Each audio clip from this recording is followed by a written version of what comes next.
आपल्या कट्ट्याचे प्रमुख पाहुणे श्री स्वानंद किरकिरे यांचं इथे आगमन झालंय। टाळ्यांच्या गजरात आपण त्यांचं स्वागत करूया।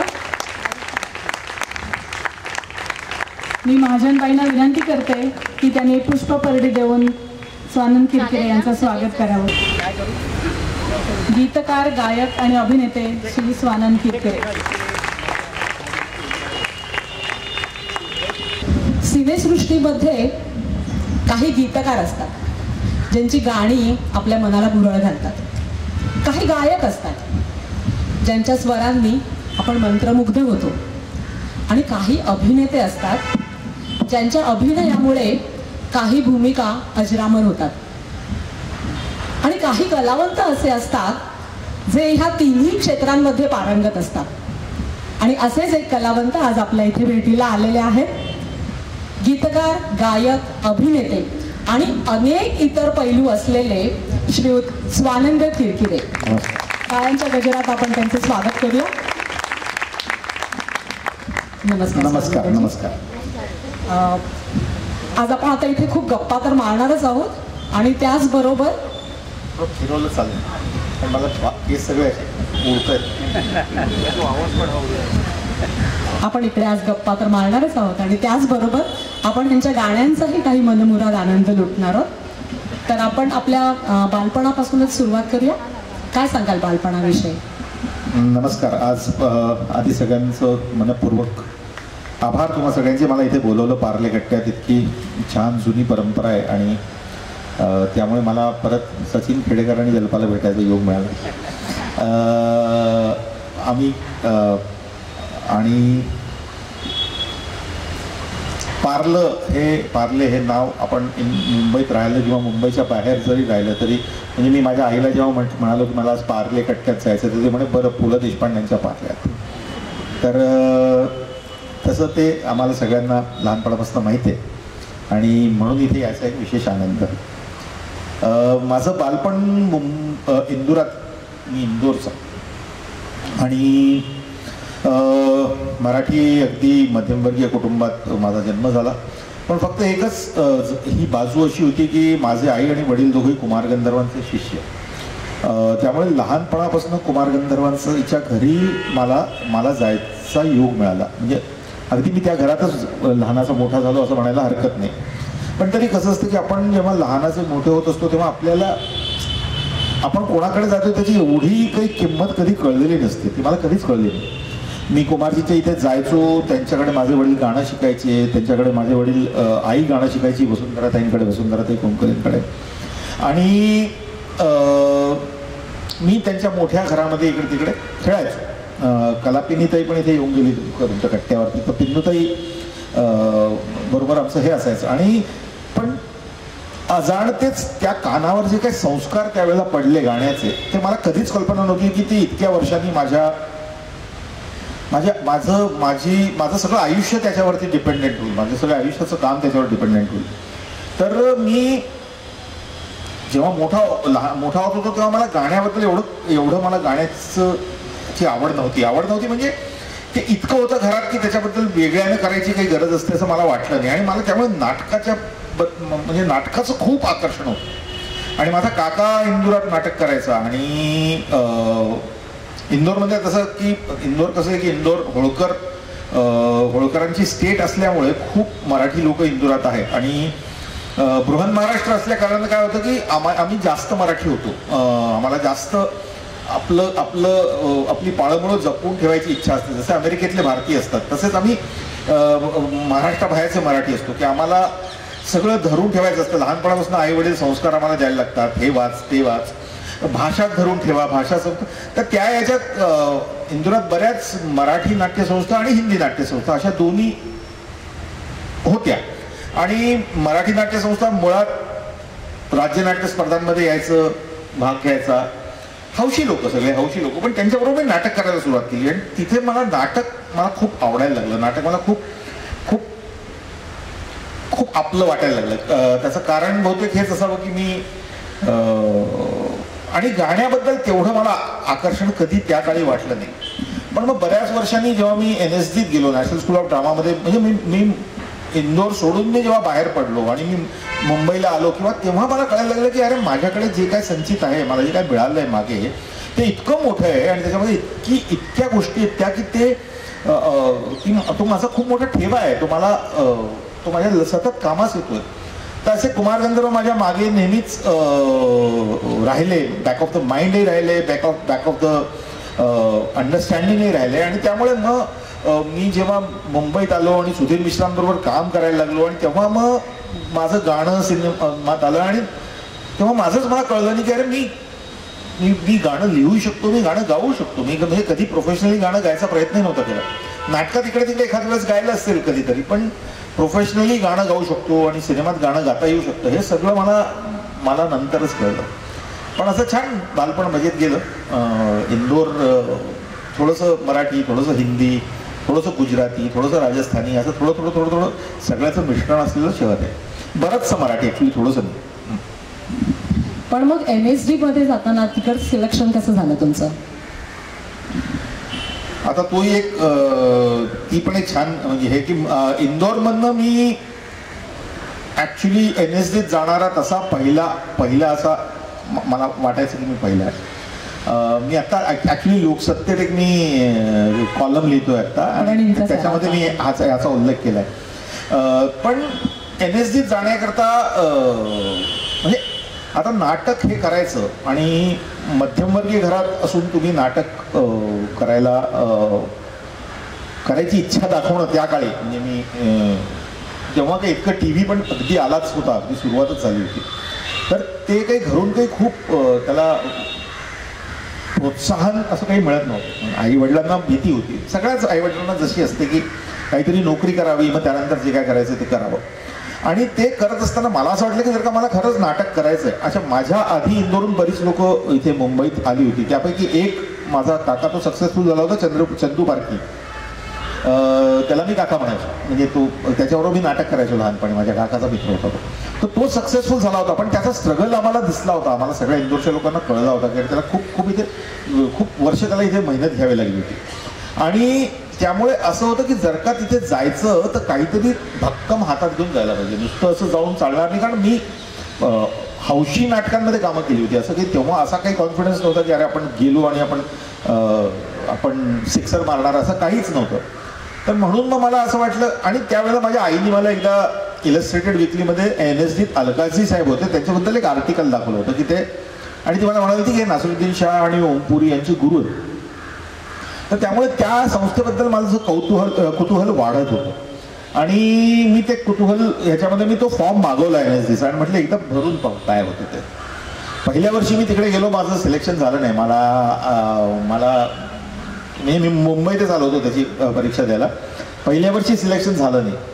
त्याच्यात एक अशी ही होती की 10 नाटकं केली पाहिजे आणि 10 नाटकांमध्ये कामं केली पाहिजे. आणि मला असं झालं की मी इंदोरात राहून 10 नाटकं करायला मला 10 वर्ष लागणार होती, कारण वर्षाला एक नाटक होतं. कशी ती 10 नाटकं पूर्ण केली, मी त्याचं ॲप्लिकेशन दिलं, मी गेलो. माझ्या पहिल्या वर्षी झालं नाही.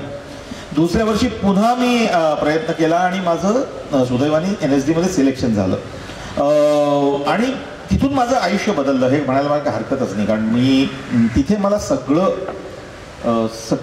डोळे ज्याला म्हणतात माझे उघडले NSDमध्ये. कारण इंदोरात राहून ते मला मिळालं नसतं. मुंबईचं आमची नाट्यसृष्टी खूप मोठी आहे. यात जेव्हा मुलं कामं करायला लागतात सुरुवातीपासूनच त्यांना खूप एक्सपोजर मिळायला लागतं. आणि ते एक्सपोजर आमच्यासारख्या माणसांना कुठून मिळणार, तर ते त्याच्याकरता या NSD सारख्या संस्था फार माझ्यासाठी ते खूप गरजेची होती. आणि तिथे मग मला खूप माझ्याबरोबर NSDमध्ये गीतांजली कुलकर्णी, अतुल कुलकर्णी हे दोघंजण, ऋषिकेश जोशी माझा ज्युनियर होता 1 वर्ष, आणि आमचा एक असा छोटासा प्रसाद वनारस आहे पुण्याचा, आणि अभय कुलकर्णी, आणि असं एक आमचा छोटासा मराठी संच होता. त्या व्यतिरिक्त माझी हिंदी लोक होती. मी ॲक्वन नावाच्या एका हिंदी ग्रुपमध्ये काम करायचो. तर तोही आशिष विद्यार्थी, मनोज बाजपेयी, पियुष मिश्रा, ही सगळी मंडळी तिथली. तर त्यांच्याबरोबरही मी नाटक करायचं मला संधी मिळाली. आणि NSDत खूप बघायला मिळालं आणि NSDत सगळं बदललं असं म्हणायला हरकत नाही. तुम्ही मगाशी म्हणाल की तुम्हाला गाण्याची आवड नव्हती, तर मग NSDमध्ये जाण्याचा उद्देश काय होता? म्हणजे कोणत्या क्षेत्रात तुम्हाला करिअर करायचं होतं? असं काही ठरलं नव्हतं, NSDत जायचं होतं कसं तरी करून ते गेलो. आणि मला तेव्हा असं वाटायचं की मी म्हणजे दिग्दर्शन करीन, मला तेव्हा अभिनय करीन असं मला तेव्हाही वाटलं नव्हतं आणि अजूनही वाटत नाही. मी काही थोडाफार अभिनय केला, म्हणजे मला अभिनेता म्हणून गेलाय खूप असं वाटत नाही. मी काही छोटा अभिनय केलेला आहे, पण असं अभिनय म्हणून मी आयुष्य करिअर नाही आहे माझं, करिअर अभिनय असं नाही आहे. तर मला असं वाटलं नव्हतं की मी NSDत जाऊन अभिनय करीन, हे मी नाही करणार हे नक्की ठरलेलं होतं. आणि दिग्दर्शनाचा तिथे एक कोर्स असतो, तर तो आणि स्टेज क्राफ्ट, दिग्दर्शन आणि डिझाईन असा मी तो कोर्स करायचं ठरवलं. मला असं वाटलं की एकंदरीत नाटकाची आपल्याला पकड आली पाहिजे. आणि ते करत असताना मला बऱ्याच गोष्टी सापडल्या. म्हणजे त्यातनं मोठी गोष्ट म्हणजे मला लिखाण सापडलं. झालं असं की मला भास्कर चंदावरकर होते आपले खूप मोठे म्युझिक डिरेक्टर आणि म्युझिक स्कॉलर. तर मी NSDत शिकत असताना ते मला म्हणाले की अरे तू विद्याधर पुंडलिकांचं चारवाक नावाचं नाटक वाचलंय का? मी म्हटलं नाही. मग त्यांनी मला एक कॉपी दिली, मी ते वाचलं. त्यामुळे मी त्या रामगोपाल बजाजांना तिथल्या डिरेक्टरना म्हणतोय की ते तुम्ही करा, तर ते तू हिंदीत ट्रान्सलेट करून देतात. आणि तिथून माझी लिखाणाची सुरुवात अशी झाली. मी ट्रान्सलेशन्सपासून सुरुवात केली लिखाणाची. म्हणजे मला आणि विद्याधर पुंडलिकांचं अत्यंत उत्कृष्ट नाटक आहे चारवाक नावाचं, ते मी संपूर्ण ट्रान्सलेट केलं हिंदीमध्ये आणि ते NSDत करण्यात आलं. मग त्यानंतर मी बरीच नाटकं, बरेच मोनोलॉग्स, बऱ्याच गोष्टी मराठीतून, इंग्रजीतून, अशा सगळ्या भाषांमधनं मी ट्रान्सलेट करायला लागलो. आणि असं करता करता करता करता मला माझं लिखाण थोडंफार सापडायला लागलं.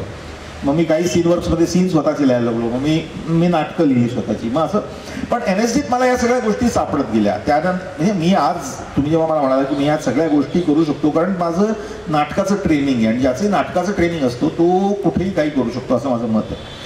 कारण नाटक ही अशी गोष्ट आहे की जिथे तुम्ही त्या घडीला जे काय पाहिजे ते तुम्हाला लाईट लावता आला पाहिजे, डिमर्स ऑपरेट करता आली पाहिजे, लाईटिंग करता आलं पाहिजे, थोडं स्टेज करता आलं पाहिजे. या सगळ्या गोष्टी तुम्ही शिकत असता, करता येत असतात.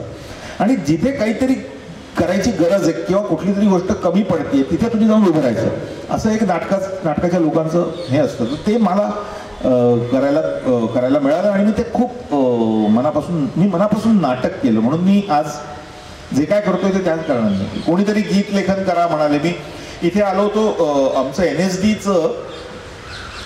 NSDत असताना वामन केंद्रे आमचे डायरेक्टर होते. तर NSDत दुसऱ्या वर्षी काय असतं की एखादी लोककला शिकायला तुम्हाला कुठेतरी घेऊन जातात. भारताची कुठली लोककला, कोणाला मणिपूरला घेऊन जातात, कोणाला आसामला घेऊन जातात, कोणाला बस्तारमध्ये घेऊन जातात, कोणाला कुठे. आम्हाला मुंबईला घेऊन आले होते लोककला शिकायला. महाराष्ट्राची लोककला शिकायला आम्ही मुंबईत आलो होतो आणि यशवंतराव चव्हाण केंद्रात. पण त्यांनी इथे सगळं ऑर्गनाईज केलं होतं आमच्यासाठी.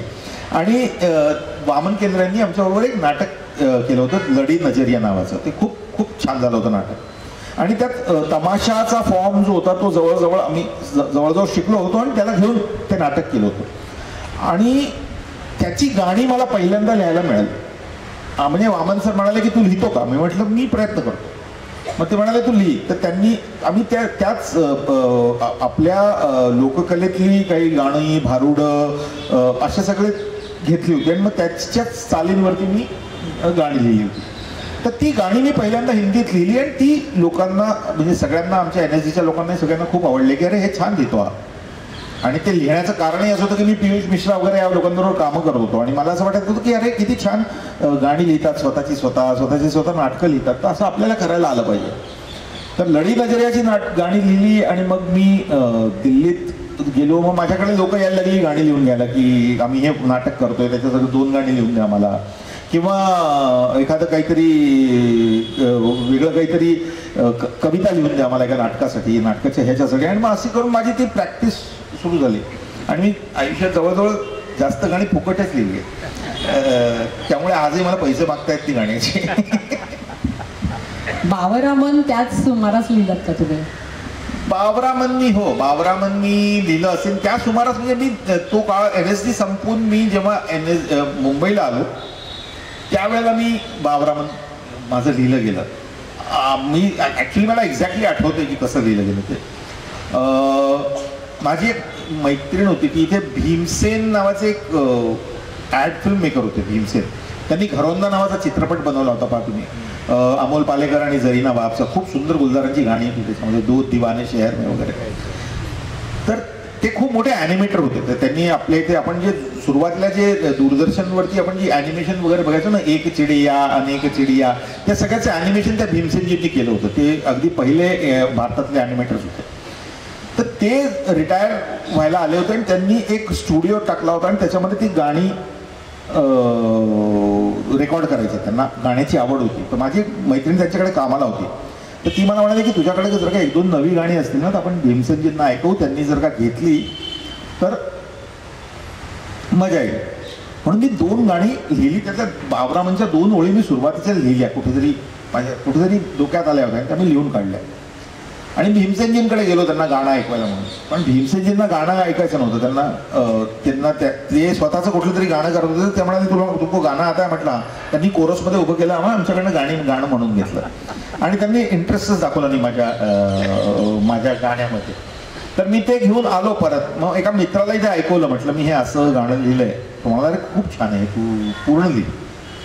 मग 6-7 दिवसात मी ते पूर्ण केलं गाणं. मग त्याची एक जुजबी चालही लावली आणि मग ते गाणं त्या आपलं जे मुंबईचं जे होतकरू लोकांचं वर्तुळ असतं त्या वर्तुळात ते फेमस झालं. संध्याकाळी कोणाच्या घरी तरी बसलोय, एकत्र जेवतोय आणि तिकडे काहीतरी गाव म्हटलं की स्वानंद किरकिरे बाबरामन सुरू करायचे. आणि असं करत करत करत करत ते बाबरामन करायला लागलो. मग मी सुधीर मिश्रांना असिस्ट करत होतो हजारो पायशी अशी नावाच्या सिनेमामध्ये. आणि तिथे ते के मेनननी ऐकलं वगैरे. मग ती सगळी बातमी सगळ्यांना माहिती की मग ते त्या सिनेमात आलं. पण हो, ते असं त्या काळी माझं जे मनस्थिती होती त्यातनं निघालेलं ते गाणं. स्वानंद किरकिरे आज इथे पण म्हणणार काय गाणं? बरं म्हणूया.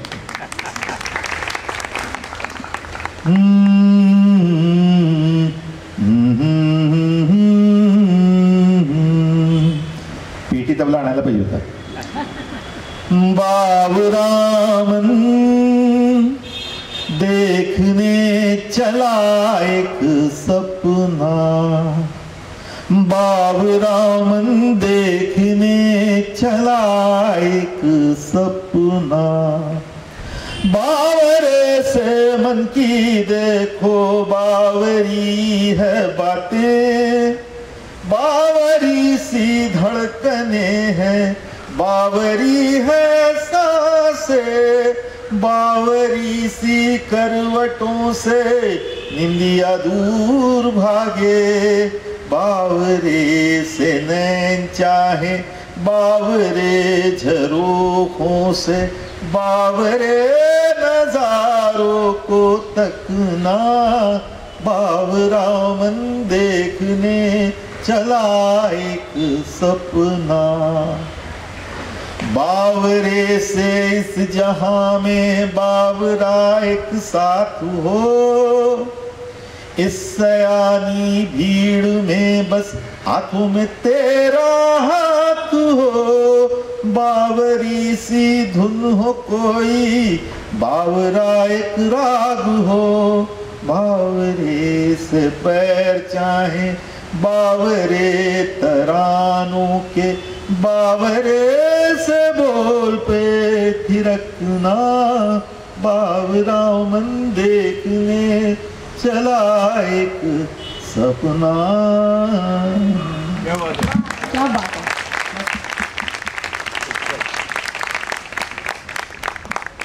शांतनु मोहितरांबरोबर तुम्ही खूप काम केलं, तुमची खूप गाणी गाजली, तुमची गाढ मैत्री आहे. हो. तर तुम्ही तुमच्या एकत्र कामाविषयी आम्हाला काही सांगाल का?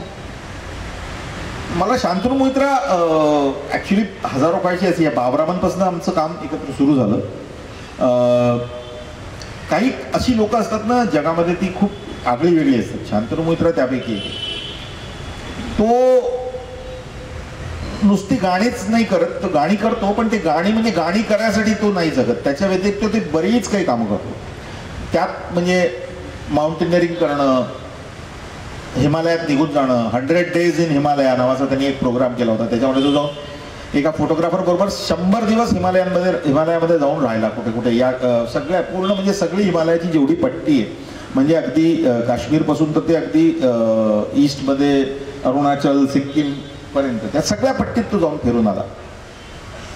आणि अशी सगळे म्हणजे मुंबईत बाहेरून जी आलेली लोक असतात आणि म्युझिक करायला किंवा हे सगळे आपापले असतात. करिअर सगळे असं सगळ्यांना असं झालेलं असतं की आणखीन कुठलं गाणं करता येईल का.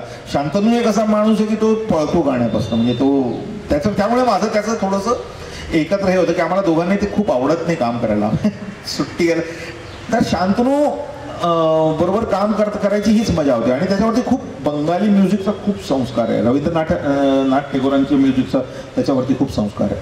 आत्ता सुद्धा शांतनूनी एक सिरीज केली आहे, तो त्यांनी गंगोत्रीपासून गंगासागर हे कलकत्त्याला, म्हणजे गंगा जिथून उद्गम करते तिथून गंगा जिथे समुद्रात मिळते त्या पूर्ण ह्याच्यावरती त्यांनी सायकल चालवली. संपूर्ण गंगोत्रीपासून म्हणजे उत्तराखंडापासून तर कलकत्त्यापर्यंत त्यांनी सायकलची एक यात्रा केली. आणि तिथे रस्त्यात त्याला जी काही गाणी भेटली आणि लोक भेटली त्यांच्यावर त्यांनी गाण्याचा अभ्यास करून त्याची गाणी बनवली. ही सिरीज त्याची आत्ता आलेली आहे, तो यूट्यूबवरती दाखवतो. तर तो असा वेडा माणूस येतो आणि त्याच्याबरोबर काम करण्याची खूप मजा आली, कारण ते आम्ही एकत्र एकसारखे आहोत असं मला वाटतं. आणि परिणिता करायला मिळाली त्याच्याबरोबर. माझा पहिला सिनेमा परिणिता मी त्याच्याबरोबर केला आणि खूपच सुंदर त्याच्या चाली आणि खूपच सुंदर त्याचं सगळं आहे. आणि पूर्ण विश्वास टाकणारा माणूस, म्हणजे त्याला कधीच त्यांनी एकदा गाण्याची चाल केली आणि आम्हाला दिली की त्याच्यानंतर हे विचारत नाही की तू ह्याच्यात काय लिहितोय, तू जे लिहितोय ते परफेक्ट लिहिशील अशी त्याची समजूत. आणि त्यामुळे त्याच्याबरोबर काम करायला खूप मजा येते. परिणिताबद्दल आपण पुढे बोलणारच आहोत, पण तुमचं एक खोया खोया जान नावाचं एक सुंदर गाणं आहे. हो, एक 2 ओळी. बरं, हा पण सिनेमा सुधीर मिश्रांचाच होता. आता याची मजा मी सांगतो तुम्हाला. ते ॲक्च्युली सुधीरजी पण मी त्यांच्याबरोबर काम केलं, त्यांनी ते पण असं खूप असं सहज सांगत नाही की तुला काय गाणं हवं आहे, अरे वो ऐसा गानाची आहे वैसा गानाची असं.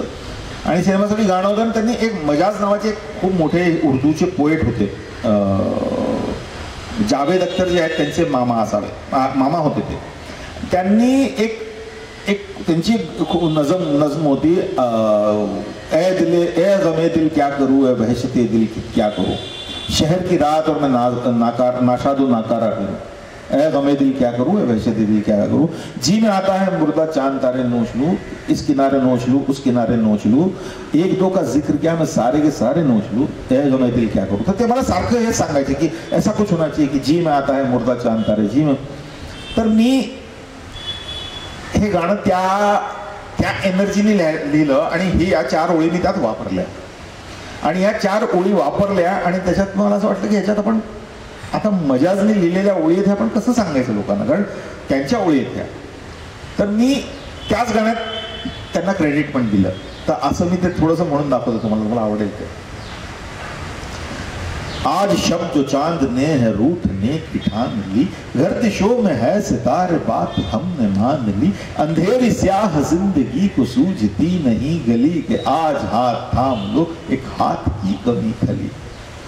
क्यों खोए खोए चांद की फिराक में तलाश में उदास है दिल, क्यों अपने आप से खफा जरा सा नाराज है दिल. ये मंजिले भी खुद ही तय करे, ये फासले भी खुद ही तय करे, क्यों तो रास्तों पे फिर सहन संभल के चलता है ये दिल. क्यों खोए खोए चांद की फिराक में तलाश में उदास है दिल. जी में आता है मुर्दा सितारे नोच लूं, इधर भी नोच लूं उधर भी नोच लूं, 1-2 का जिक्र क्या मैं सारे नोच लूं, सितारे नोच लूं, इधर भी नोच लूं उधर भी नोच लूं, सितारे नोच लूं मैं सारे नोच लूं. क्यों तू आज इतना वहशी है, मिजाज में मजाज है ए गमे दिल. क्यों खोए खोए चांद की फिराक में तलाश में उदास है दिल.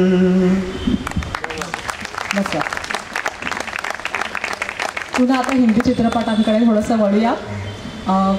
लगे रहो मुन्नाभाई मधलं बंदे में था दम आणि 3 इडियट्स मधलं बहती हवा सा था वो, ह्या दोन्ही गाण्यांसाठी सरांना राष्ट्रीय पुरस्काराने सन्मानित करण्यात आलाय. आणि ह्या 2 चित्रपटातली हीच 2 गाणी नव्हेत तर इतरही सगळी गाणी कमालीची अप्रतिम आहेत. विशेषतः 3 इडियट्स बद्दल बोलायचं झालं तर थोडी वेगळी आणि एक वैशिष्ट्यपूर्ण अशी त्यातली गाणी आहेत. तर ह्या ओळी तुम्हाला कशा सुचल्या?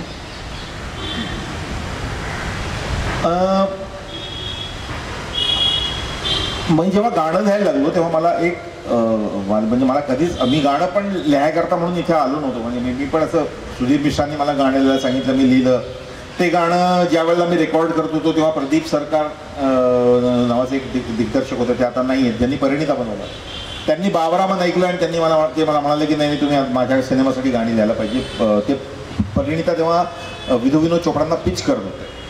तर ते झालं, मग परिणिता झाली. मग परिणिता झाल्यानंतर विनोद चोपडांनी मला लगे रहो मुन्नाभाई दिलं आणि तेव्हा माझ्या लक्षात आलं की हे काम खूप कठीण आहे, सिनेमाची गाणी लिहिणं. म्हणजे मुळात कारण तुम्हाला सिनेमाच्या अनुषंगानं बदलावं लागतं, तुमची भाषा बदलावी लागते, तुम्हाला तुमची विचारसरणी बदलावी लागते. फार उदाहरण द्यायचं तर म्हणजे बाबरामन झालं ते एका तऱ्हेचं हिंदी गाणं आहे. परिणिता म्हणजे अतिशय सुंदर 1950चा काळ आणि अगदी अशी तरल प्रेमाची गाणी, ती भाषा पण तशीच तरल खूप. आणि मी थोडं हिंदी माझ्या उर्दूपेक्षा हिंदी जास्त वापरतो मी मध्य प्रदेशातला असल्यामुळे. तर ते तरल असणं, त्याच्यामध्ये ती छान अशी मशी छान गोडगोड गाणी अशी परिणिताची गाणी होती. त्यानंतर त्याचा पुढचा चित्रपट जो मी केला तो खोया खोया चांद होता. म्हणजे त्याच्यामध्ये सगळं उर्दू, कारण तो सिनेमाची स्टोरी होती ती लखनौच्या एका मुलाची होती. तो आणि हिंदी सिनेमात तो पण 1950-60चाच काळ, पण हिंदी सिनेमातले सगळे जे उर्दू पोएट्स होते आणि उर्दू लिहिणारे बोलणारे डिरेक्टर्स होते त्यांच्यावरती होता. त्यामुळे एकदम खोया खोया चांदमध्ये मला उर्दू अडॅप्ट करावं लागलं. लगे रहो मुन्नाभाई जेव्हा करायला घेतला तेव्हा सगळं एकदम मुंबई टपोरी, बोले तो कैसी होगी आहे, आपण तुझे से मानता है वैसी होगी आहे, अशी सगळी भाषा ती घ्यावी लागली. गांधीजींकरताही बंदे में था दम सारखं गाणं करावं केलं आम्ही. म्हणजे जे अगदी अशा मुन्नाभाईच्या भाषेत गांधी कसा असेल त्या पद्धतीचं आम्ही गाणं केलं. त्याच्यामध्ये असं म्हणजे अगदी अशी सरळ रेषा होती की अवमानही नाही झाली पाहिजे, अपमानही नाही झाला पाहिजे, पण ते मुन्नाभाईचे गाणं वाटलं पाहिजे. तर ती एक भाषेची गंमत होती. आणि मग 3 इडियट आलं आणि 3 इडियट आलं तेव्हा मला असं जाणवलं की अरे या सिनेमाची भाषा सापडणं थोडं आणखीन हे होतं, कारण ती आजची कॉलेजची मुलं. तर ती आधी धोतर घातलेली हिंदी लिहिलं, मग टोपी घातलेलं अदब करणारं उर्दू लिहिलं, पण आता लगे रहो मुन्नामध्ये टपोरी झालं. मग 3 इडियट्समध्ये जीन्स आणि टी शर्ट मधली गाणी पाहिजे होती. हिंदी इंग्लिश असं काही त्याच्यामध्ये काही हे नव्हतं, काही लिहा. आणि ते पहिलं गाणं मी लिहिलं होतं ऑल इज वेल, होड घुमा सिटी बजा के बोल भैया ऑल इज वेल. त्याच्यातले मी इंटरनेटवरतीच एक हे पाहिलं होतं, एक कोंबडीचं पिल्लू एका ऑमलेटकडे बघतंय आणि विचारते की अरे भावा तू आहे का तो. आणि मला ते इतकं ते असं लागलं होतं. तर तेव्हा मी त्या ओळी तेव्हा आल्या की मुर्गी क्या जाने अंडे का क्या होगा, लाइफ मिलेगी या तवे पे फ्राई होगा, कोई न जाने अपना फ्युचर क्या होगा, होठ घुमा सिटी बजा के बोल भैया ऑल इज वेल. तर ती भाषा सगळी मला तिकडे सापडली. म्हणजे ती तर. आणि परत मी राजकुमार हिरानींबरोबर बरेच सिनेमे केले, फक्त एकच संजूमध्ये मी गाणं लिहिलं. आता डंकीत एक गाणं लिहिलं मी, लोटपुट गया नावाचं. तर त्यांच्याबरोबर काम करण्याची वेगळी एक मजा असते, कारण ते अगदी नरेटिव्ह लागली गोष्टीला धरून सिनेमाचं गाणं असलं पाहिजे असं त्यांचं मत आहे. बहती हवाचा था हो म्हणा, किंवा हे म्हणा, किंवा जुबी पंपारा ते गाणं होतं ते म्हणा, किंवा जाने नहीं देंगे तुझे हे गाणं होतं. सगळीच गाणी अशी अगदी त्या स्टोरीत वीव झालेली होती. त्यातनं ते वेगळी करू शकत नाही तुम्ही, गोष्टीतनं त्यांना वेगळं नाही करता येऊ शकत तुम्हाला. तर तो एक्सपिरियन्स खूप छान होता. आणि मुळात बहती हवाचा था होचे ते जे गाणं आहे माझं ते असंच हे आलं की तुम्ही त्या कॅरेक्टरला इंट्रोड्यूस करायचं. आमिर खानचं जे कॅरेक्टर आहे त्याला तो यायच्या आधी सिनेमात त्याला त्याच्याबद्दल सांगायचं, त्याला इंट्रोड्यूस करायचं, असं त्याचा एक हेतू होता सिनेमात त्याचा. तर तो कसा इंट्रोड्यूस करायचं, काय लिहायचं, काय करायचं. आणि त्यात असं वाटलं की नुसतं तो चांगला होता असं म्हटलं तर एक कॅरेक्टर इंट्रोड्यूस होतो. पण त्याला जर का कम्पेअर केलं आपल्याशी कोणाशी तरी की आम्ही असे आहोत आणि तो तसा होता. हमको तो राहें थी चलाती वो खुद अपनी राह बनाता गिरता संभलता मस्ती में चलता था वो. हमको कल की फिक्र सताती वो बस आज का जश्न मनाता हर लम्हे को खुल के जीता था वो. कहाँ से आया था वो चूके हमारे दिल को कहाँ गया उसे ढूंढो. तर ती गंमत अशी झाली की आपण आणि मग मला असं वाटतं की खूप अशी मंडळी माझ्या आयुष्यात येऊन गेलेली आहे ज्यांनी पठडी सोडून काहीतरी केलंय. आणि तर मला असं वाटलं की हे माझं त्या सगळ्या माझ्या गुरूंना जितके वेगवेगळे लोक आले कळत नकळत गुरु झाली त्यांना दिलेलं एक माझी आदरांजली आहे की हमको राहे चलाती थी वो अपनी खुद की राह बनाते थे. अशी बरीच लोक आयुष्यात आली माझ्या आणि त्यांच्यासाठी म्हणून हे गाणं लिहिलं. खरंच आहे. तुमची जर पूर्णपणे असा एक आढावा घेतला तुमच्या गाण्यांचा बघितलं तर त्याच्यात खूप वैविध्य दिसतं. जसं तुम्ही आत्ता म्हणाल की मुन्नाभाईमध्ये एक वेगळी पठडीतली गाणी होती. परिणितामधली अगदी संवेदनशील हळवी तरल भावना व्यक्त करणारी. हेलिकॉप्टर इला नावाचा एक सिनेमा आलाय मध्ये मला वाटतं फार तो लोकांपर्यंत पोहोचला की नाही माहिती पण त्यातली गाणी इतकी सुंदर आणि वेगळ्या धाटणीची आहेत. तरुण मंडळीला म्हणजे टीनेजर्सना ते सहज रिलेट करू शकतील अशा प्रकारची ती गाणी आहेत. तर एवढं जे वैविध्य तुम्ही PK मधली गाणी बघितलं त्याच्यात राजस्थानी लहेजा कुठेतरी आहे. म्हणजे प्रांतानुसार पण वेगवेगळे प्रकार तुम्ही चोखंदळे आहेत कडे. तर मग हे सगळं इतकं वैविध्य आणण्यासाठी तुम्ही खास अशी काही मेहनत घेता? मेहनत म्हणजे मुख्य म्हणजे ते एक तर भाषेची आवड जी मला प्रचंड आहे. म्हणजे मला कुठल्या आता जसं तुम्ही आता म्हणाला हळवा म्हटलं हो मी परिणिताबद्दल बोलताना मी हळवा शब्द वापरला नव्हता. माझ्या मनात तेच पहिला वाक्य आलं की हा तरल मी म्हटलं पण हळवं म्हणायला पाहिजे. हळवं इज द राईट वर्ड. तर असा शब्द मला सापडला ना की मी त्याला आपल्या ह्याच्यात कुठेतरी ठेवतो आणि मग ते तुम्हाला तो कधीतरी वापरावा असं सुरू होतं की हे कधीतरी मी कुठेतरी वापरला पाहिजे. कुठला तरी एखादा शब्द आवडला तर तशा पद्धतीने मी सतत भाषेकडे माझं लक्ष असतं असं मला एक माझं ऑब्झर्वेशन आहे. कारण मला भाषा आवडतेच एवढी कुठली भाषा असो. शुद्धही आवडते अशुद्धही आवडते. सगळ्याची आपली आपली मजा आहे. आणि दुसरं वाचन मला करायला खूप आवडतं. मी जुनी गाणी खूप ऐकतो. सगळ्याच भाषांची ऐकतो. जितक्या भाषा मला कळतात त्या जवळजवळ सगळ्या भाषांची मी खूप गाणी ऐकतो. मी वाचतो. मी कवी वाचतो. मी बरेच कवी वाचलेत. कुमार गंधर्वांच्या घरी लहानाचं मोठं होण्याचं दुसरं सुंदर एक जे त्याच्यातला सगळ्यात मोठा बेनिफिट आणि फायदा म्हणजे खूप मोठी मंडळी मला किचनमध्ये सापडली. म्हणजे त्यांच्या डायनिंग टेबलवरती सापडली. विंदा करंदीकरांना मी त्यांच्या डायनिंग टेबलवरती कविता वाचून दाखवताना कुमार हे नवं लिहिलंय, कुमार हे ऐक, अशी सगळी मजा ती मला. आणि ते संस्कार वसंत बापटांना मी पाहिलंय कुमारजींच्या घरी. अगदी मंगेश पाडगावकरांना पाहिलं.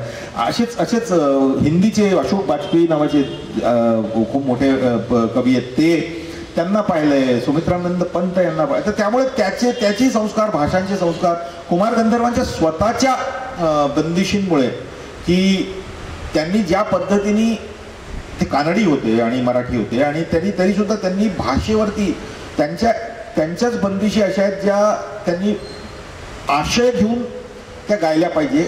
अभिजात शास्त्रीय संगीतात सुद्धा हे कुमारजींनी खूप त्याच्यावरती काम होतं. म्हणजे पूर्वीच्या जे गाण्याची पुस्तकं असायची भातखंड्याची वगैरे त्याच्यामध्ये बंदिशी वेगळ्याने लिहून यायच्या नाही. त्या स्वरलिपींच्या खालीच लिहिलेल्या असतात. पियरवा असं ते पियरवा असं एकत्र कुमारजींनी आधी ते शब्द लिहिले आणि मग ते कसे गायचे ते सांगितलं. तर ते संस्कार पण माझ्यावरती खूप होते. ते मला ते म्हणजे सतत कुमारजींचं असं होतं की अरे हा शब्द पूर्ण कसा वापरायचा, याचा सगळा संपूर्ण ध्वनी कसा आला पाहिजे. आ असायला पाहिजे, ई असायला पाहिजे, उ असायला पाहिजे. त्यांची गाण्याची जी शिकवायची पद्धत होती त्याच्यामध्ये पण ते स्वर विन्यास शिकवायचे की ए आई ओ आई ए सगळं सगळ्या ह्याच्यावरती तो स्वर कसा बरोबर लागला पाहिजे, प्रत्येक इकारावर, आकारावर, एकारावर. तर त्यामुळे कुठला शब्द कसा प्रनाऊन्स झाला पाहिजे म्हणजे त्याच्यातली ती गूंज जी आहे, त्याच्यातला जो ध्वनी आहे तो कसा लोकांपर्यंत पोहोचला पाहिजे, हे सगळं मला खूप आवडतं लहानपणापासून. आणि त्यामुळे जर नकळत मी अभ्यास करत राहतो त्याचा, असं म्हणायला अर्थ नाही. मेहनत म्हणजे तेवढीच, बाकी. आणि दुसरं, सिनेमात गाणी लिहायची म्हणजे तुम्हाला थोडंसं प्लेफुल असावं लागतं, थोडंसं बदमाश असावं लागतं, थोडंसं खटाळ असावं लागतं, की त्याच्यामध्ये थोडीशी पठडी तोडायची तुमची इच्छा असली पाहिजे, तुम्हाला ते करायची इच्छा असली पाहिजे. तर ते मला आवडतं. खूप प्युअर मीडियम नाही आहे सिनेमा, असं की अगदी काव्यासारखं प्युअर नाही आहे. त्याच्यामध्ये काहीतरी भेसळ करावी लागते. आणि आम्ही एक भेसळकार आहोत. मगापासून परिणिताचा उल्लेख इतक्या वेळा झालेला आहे की आपल्याला आवडणं कठीण आहे. पिऊ बोले नावाचं एक सुंदर गाणं त्यात तुम्ही लिहिलं होतं, आणि त्यातलं एक कडवं जे सिनेमात नाही आहे ते मधल्या काही काळात व्हॉट्सअपवर आणि इतर समाज माध्यमांमध्ये खूप व्हायरल झालं होतं. सो ते तुम्ही आमच्याकडे द्याल का? तर परिणितामध्ये बेसिकली 2 कडवी होती, थोडीशी ती सांगतो आधी, मग ते व्हायरल कडवं तुम्हाला. तर परिणितामध्ये ती दोघं जण मिळून गाणं लिहितात की पियू बोले पिया बोले क्या ये बोले जानू ना, जिया डोले हौले हौले क्यों ये डोले जानू ना. एक मैंने पूछा एक नदी से इठला के चलदी कहाँ, दूर तेरे पी का घर है बलखा के चलदी कहाँ. थोड़ा वो घबराई थोड़ा सा शर्माई उछली यहाँ से वहाँ, सागर से मिलने का उसका तो सपना था मेरी ही तरह पिया पियू बोले पिया बोले. तर ते एका नदीचं आहे की तिला सागरापर्यंत पोचायचं होतं. मग त्याच्यानंतर तो मुलगा म्हणतो की मैंने पूछा एक घटा से इतरा की चलदी कहाँ, आणि मग ती म्हणतो की तुझ्यासारखी ती बरसली. मैंने पूछा एक घटा से इतरा की चलदी कहाँ, प्यास की भरी जमी है बरसों भी तरसाओ ना, थोड़ा वो गुर्राई थोड़ा वो थर्राई गरजी यहाँ फिर वहाँ, और प्रीत लुटाती फिर झम झम झम बरसी व तेरी ही तरह पिया. असं ते एकमेकांना याच्याशी कम्पेअर करतात. मग पण ते एक सॅड मोमेंट सिनेमात येतो जेव्हा ती त्याला भेटू शकत नाही. तर तेव्हासाठी मी लिहिलं होतं. थोडं त्याचा स्वर खाली घेतो, मी खूप वर गायलो. मैंने पूछा, हां है ना. तर त्याच्यात ती भेटू शकत नाही, तिला तिचा प्रियकर भेटत नाही. एक नदी थी जो कभी भी सागर से मिल ना सकी, रास्ते के पर्वतों को पार कर ना सकी, रूखी सी सूखी सी प्यासी अधूरी सी अब तक बिछी है वहाँ, एक कतरा आंसू का उसमें पर बाकी है मेरी ही तरह पिया पियू बोले पिया बोले क्या ये बोले जानना. हे गाणं मी असंच कुठेतरी अशाच एका कार्यक्रमात गायलो होतो, आणि ते कोणीतरी रेकॉर्ड करून ते इंटरनेटवर टाकलं, आणि ते इतकं व्हायरल झालं की आजकाल मी जिथे जातो तिथे मला हे कडवं गायला लागतं. तशी इंटरनेटची मजा आहे. आणि त्याची आता सांगून गेलं ना AI, आर्टिफिशियल इंटेलिजन्स, ते खूप कामाचं येतं पुष्कळ. एखादं गाणं जेव्हा लोकप्रिय होतं तेव्हा त्यातल्या कलाकाराची ती ओळख बनते. म्हणजे मग तो गीतकार, संगीतकार, गायक, तो अभिनेता किंवा अभिनेत्री, हे सगळे त्या गाण्यामुळे ओळखले जाऊ लागतात. काही प्रमाणात मला वाटतं ही ओळख आवडतही असेल, पण काही त्याचे दुष्परिणामही होत असतील का असं कुठेतरी मनात येतं. म्हणजे एखादं गाणं पॉप्युलर झालं तर त्याच्या सावलीमध्ये दुसरी सुंदर गाणी कधी झाकोळली गेली आहेत का, ती किंवा दुर्लक्षित राहिली आहेत का कधी, असं कधी झालंय तुमच्या बाबतीत? असं होतच का. दुसरं म्हणजे असं की गाणं हे जसं तुम्ही हेलिकॉप्टर इला नावाच्या सिनेमाचं आत्ता तुम्ही उदाहरण दिलं, ते सिनेमाचं नावही मला माहिती आहे. निम्म्या लोकांनी किंवा निम्म्या जास्त लोकांनी ऐकलं सुद्धा नसेल. तर गाणं जे आहे ना ते सगळं सिनेमावरती डिपेंडंट असतं आमचं. तो जर का सिनेमा लोकांना आवडला तर त्यातली गाणी आवडायचे चान्सेस खूप जास्त असतात. 3 इडियटची गाणी एवढी गाजली कारण ती 3 इडियट सिनेमा लोकांना खूप आवडला आणि त्यामुळे त्याच्यातली आलेली गाणी लोकांच्या मनाला भिडली. परिणिताची गाणी अशी होती की परिणिता सिनेमा, आणि काही गाणी अशी होतात की ती निसटतात हातात. छान गाणी असतात ती पण निसटून जातात. जसं हेलिकॉप्टर इलाची गाणी आहे, त्याच्यामध्ये एक गाणं आहे माझं मम्मा की परछाई नावाचं. ती आई कशी सारखी डोक्यावरती उभी असते लहान मुलाच्या, टीनेजरच्या, त्याच्याबद्दल ते गाणं आहे की मेरी मला गाण्यात आठवतं, माझे शब्द नाही आठवते, पण मेरे प्ले स्टेशन की स्क्रीन पे मेरी मम्मा की परछाई. ती सतत जुन्या डबा घेऊन घरून बाहेरचं हे माझी स्टँड सतत तपासते की काही सिगरेट हे नाही आहे, माझं सतत ह्याच्यामुळे माझ्या डोक्यावरती सारखी फिरते आईची परछाई. तर असं अशी गंमतशीर गाणी केली होती. मला असं वाटतं होतं की हे गाणं खूप लोकांना, असं मला वाटलं होतं, पण ते काही पोचलंच नाही लोकांपर्यंत, कारण तो सिनेमा नाही पोचला लोकांपर्यंत त्या पद्धतीने. तर अशा खूप घटना होतात. तशी एखाद्या चित्रपटातलं एखादं गाणं खूप आवडतं, पण दुसरं गाणं आपलं त्याच्या खाली निघून जातं आणि आपल्याला वाईट वाटतं की अरे हे गाणं लोकांपर्यंत का नाही पोचलं, हे पोचायला हवं होतं पण नाही पोचत. पण ते तुम्ही you take it with a pinch of salt, म्हणजे त्याला खूप तुम्ही मनाला नाही लावून घेऊ शकत, ती प्रोसेस आहे. आणि परत आता आपण इंटरनेट या माध्यमात असल्यामुळे कधी कुठलं गाणं कसं तोंड काढेल हे पण तुम्हाला, आता इंटरनेटवरती जी लोक असतात त्यांनी आजकाल फोटो लावतात आपले, आणि त्यातलं एक माझं गाणं खूप वाजतं, वो फूल फूल फूल फूल ब्युटिफुल मेरे सपने मेरे, काही नाही मला शब्दच माझे नाही आठवत, पण असा मी एकमेव माणूस आहे माझे शब्द नाही आठवत. पण तर ते असं एक गाणं, ते अचानक खूप लोक त्याच्यावरती रील्स करायला लागतात. ते कुठून तरी एखादं डोकं काढतं कसं, आणि चांगलं काहीतरी असलं ना तर ते आज ना उद्या ते नोटीस होतं, त्याच्याबद्दल कुठेतरी लोक नोंद घेतात त्याची. तर ते आहे की आता ते पार्ट अँड पार्सल आहे आपल्या आमच्या फील्डचं, ते आहे. कारण चाललं पाहिजे, लोकांना आवडायकरता ते सगळं एकंदरीत पॅकेज चाललं पाहिजे. या पॅकेजवरनंच थोडंसं आठवलं की जेव्हा चित्रपटातलं गाणं म्हटलं की ते कधी प्रसंगानुरूप असतं किंवा एखाद्या चालीवर आधारित असतं किंवा एखाद्या व्यक्तिरेखेला, मगाशी तुम्ही म्हणाल तसं त्याला ठळक त्याची वैशिष्ट्य दाखवण्यासाठी असतं, तसं ते कधी कधी हुक लाईनवरती पण असतं. त्याविषयी थोडंसं सांगा ना. हां, ती हुक लाईन नावाची जी गोष्ट आहे ना ती थोडीशी आमच्या इथे ते आता हिंदी सिनेमासाठी खूपच गडबड झालेली होती. म्हणजे कारण काय होतं की हिंदी सिनेमाचं जे गाणं असतं ना ते त्या सिनेमाचं जिंगल असतं. तो सिनेमा यायच्या आधी ते गाणं लोकांपर्यंत पोचतं आणि मग ते लोकांना जर का आवडलं तर मग लोक सिनेमागृहात थिएटर्समध्ये खेचली जातात. अशी एक जवळजवळ अशी एक प्रथा आहे आपल्या इथे. आणि ते गाणं लोकांना आवडावं त्याच्याकरता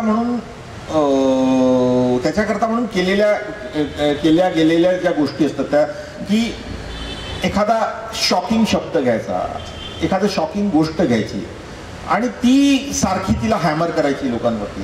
कारण काय होतं की 3 किंवा 4 आठवडे असतात एका फिल्मचं प्रमोशन, 5 आठवडे 6 आठवडे.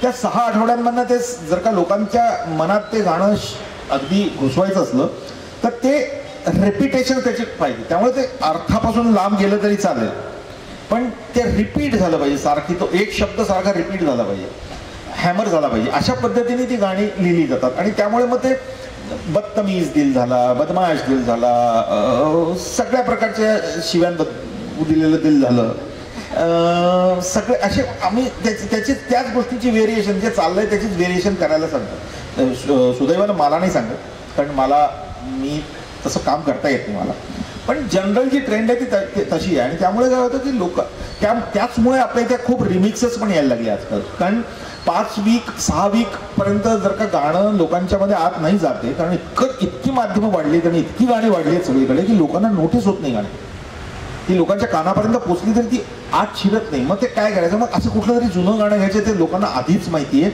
आणि त्याला थोडंसं डागडुजी करून त्याला थोडंसं रंगोटी करून ते परत लोकांना पोचवायचं. मग ते लवकर लोक त्याला पकडतात आणि त्यामुळे ते गाणं एकदम परत भेटतं आणि मग त्यामुळे सिनेमात लोक येतात. अशा काही समजुती आहेत आणि असं ते कमर्शियल वर्ल्ड अशा काही गोष्टी करत असतं. पण पण ते काही ती काही चांगली पद्धत आहे असं माझं मत नाही. गाणी आपल्या भारतीय सिनेमाची कुठलाही हिंदी मराठी इंग्लिश कुठलाही सिनेमा असो तमिळ तेलुगू आपण गाण्यांवर जगतो. आपण आपला सिनेमा आपल्याला गाणं प्रोव्हाइड करणारं एक वृक्ष आहे असं मला. आणि ती गाणी सिनेमाच्या वर जाऊन आपल्या आयुष्यात राहतात. ती आपल्या आनंदाची गाणी होतात, आपल्या दुःखाची गाणी होतात, आपल्या लग्न समारंभाची गाणी होतात, आपले सगळ्या गोष्टींची गाणी होतात ती. आणि त्याचं आयुष्य सिनेमाच्या आयुष्यापासून वेगळं खूप गाण्याचं आयुष्य फुलतं किंवा पुढे वेगळीकडे पण जातं, लोक वेगळे. तर त्यामुळे ती गाणी लिहिणाऱ्यांची एक जबाबदारी मोठी असते आणि असावी. लग्न समारंभाचा विषय निघालाय तर चित्रपटामध्ये आपण लग्न म्हटलं ना की एक ताशे ढोल ह्यांच्या आवाजांमध्ये एखादं पंजाबी गाणंच आपल्या डोळ्यासमोर सहसा येतं. परंतु तुम्ही मात्र इंग्लिशमध्ये नवराई माझी म्हणत एक मराठी बाज आणला, तो कसा काय? ती गंमत अगदी एक्झॅक्टली हेच कारण झालं की एक तर तो सिनेमा करत होती गौरी शिंदे आणि मी आणि गौरी आम्ही त्यात दोन गंमत करायचं. तर आम्ही ते आमचं असं ठरलं होतं की आपण मराठी सिनेमाचं गाणं करायचं आणि खूप प्रोड्युसर्सचं असं म्हणणं होतं की त्यांनी पंजाबीच करा, पंजाबीच केलं पाहिजे कारण पंजाबीच लोक ऐकतात. पण माझं आणि गौरीचं असं होतं की नाही आपण पंजाबी नाही करायचं, आपण काहीतरी मराठी करायला पाहिजे कारण लोक ऐकतात. असं लोकांना भाषेचं नाविन्य पण लोकांना आवडतं. हे अतिशय वाईट समजूत आणि चुकीचे समजूत आहे की लोकांना एक आता पंजाबीच आवडतं असं नाही. पंजाबी लोकांच्या लग्नांमध्ये नवराई माझी वाजतात आणि खूप लोक मला पाठवतात की त्यांनी संगीत असं समारंभामध्ये नवराई माझी केलं. तर ते पण मी ती दोन गाणी लिहिली होती एकाच चालीवरती, एक पंजाबी आणि एक मराठी. पण ते मराठी इतकं गोड होतं आणि इतकं छान होतं की ते सगळ्यांना शेवटी आम्ही आवडायलाच लागलो. म्हटलं आपण ह्याच्याच वरती करू आणि ती गंमत झाली मग. आणि आज म्हणजे मी माझ्या सगळ्या लग्नाची गाणी तशीच जास्त आपल्या भारतात चालतात. आणि आजकाल हे स्पॉटिफाय वगैरे यूट्यूब वगैरे आल्यामुळे आपल्याला नंबर्स कळतात की किती लोकांनी ऐकली, महिन्यात किती लोक ऐकतात, आहे किती पद्धतीची लोक ऐकतात, आहे कुठले ते स्टॅटिस्टिक्स आपल्याला लगेच कळतात. नवराई माझं सगळ्यात जास्त ऐकलं गेलेलं गाणं जे मी गायलो आणि नवराई हा शब्द पण मी तुम्हाला सांगतो मला कुठे सापडला.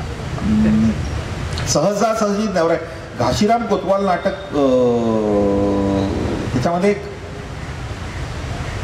एक सगळं म्हणजे ते भास्कर चंदावरकरांचं म्युझिक आणि हे सगळे त्याच्यामध्ये एक नाना फडणवीसांच्या त्याचं लग्न जेव्हा होतं शेवटी तेव्हा ती नवी मुलगी त्यांच्या घरात येते तेव्हा ती एक 4 ओळी त्याच्यात आहेत त्या माझ्या कानात रोज घुमतात, त्या कधी जातच नाही. नवराई जाते सासरी, नवराई जाते सासरी, नवराई जाते सासरी, नवराई जाते सासरी, नवराईचं सासर ग 4 चौकी वाडा ग, घर मोठं अंगण ग, अंगणी चाफा मोगरी, नवराई जाते सासरी. मला हा नवराई शब्द इतका माझ्या मनात होता की तो कुठेतरी मला काढायचाच होता आणि तुम्ही या सिनेमात मला काढता आला. खूपच छान, खूप मस्त. नवराई माझी लाडाची ग, आवड हिला चंद्राची ग, नवराई माझी नवसाची ग, अप्सरा जशी इंद्राची ग.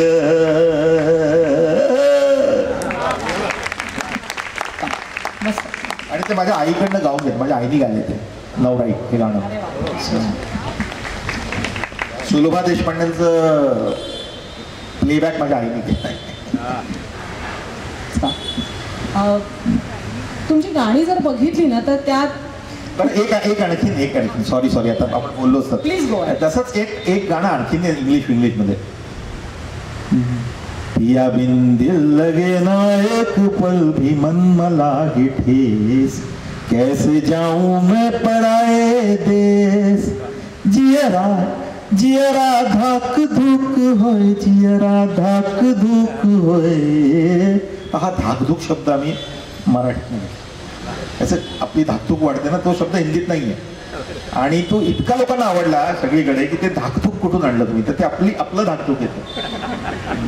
पिया बिन दिल लगे ना एक पल को मन मला ठेस, कैसे जाऊं मैं पराए देश, पिया मेरा निठुरा पिया न समझे मन का ये संदेश, कैसे जाऊं मैं पराए देश, जियरा जियरा धाक धूक होए, जियरा धाक धूक होए.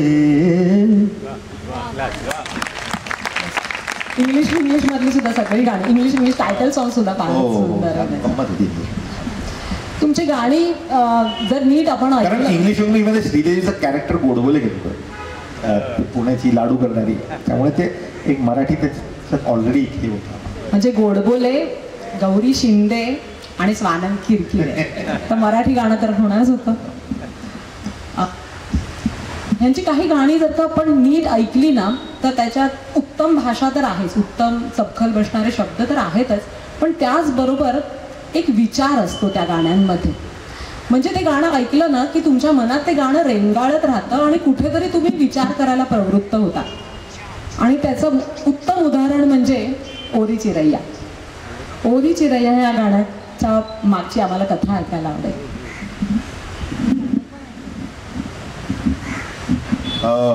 परत ओरी चिरैया एक फार माझ्या, ते गाणं एक सिनेमासाठी नव्हतं केलं. पहिली गोष्ट म्हणजे ते आमिर खान मी एक TV शो केला होता सत्यमेव जयते नावाचा, आणि त्याच्यामध्ये आपल्या इथले करंट टॉपिक्स जे काय आहेत देशातली त्याच्यावरती भाष्य करायचा तो कार्यक्रम होता. त्याचं स्टडी आणि त्याचं भाष्य, आणि त्याच्यातलं पहिलाच एपिसोड जो होता तो कन्या भ्रूण हत्या, फिमेल फिटिसाइडला आपल्या इथे जे जन्माच्या आधीच संपवण्यात येतं भारतात खूप मोठ्या प्रमाणात. आपल्या इथे महाराष्ट्रात त्याची ही खूप कमी आहे, पण नॉर्थ इंडियामध्ये खूप मोठ्या प्रमाणात ते होतं. आणि शिकले सवरलेली लोक, म्हणजे ती सोनोग्राफी आल्यानंतर त्याचं प्रमाण आणखीन वाढलं. म्हणजे जेव्हापासून त्या चाचण्या करायला यायला लागल्या, त्या लोकांना कळायला लागलं की विज्ञानाने कसं काही गोष्टी खराब केल्या. त्यातलं एक हे की आधी तर देवाची देणगी म्हणून लोक द्यायचे, पण सोनोग्राफीमध्ये त्यांना ही संधी मिळाली की आधीच ओळखायचं की कोण आहे आणि त्याला हे करायचं. आणि ते फार या गोष्टी अशा असतात ना की तुम्हाला माहिती असतात, पण तुम्ही कुठेतरी कानाडोळा करता, तुम्ही कुठेतरी दुर्लक्ष करता या गोष्टींकडे. तर तसंच हो आम्हाला माहिती आपल्याला असं होतं.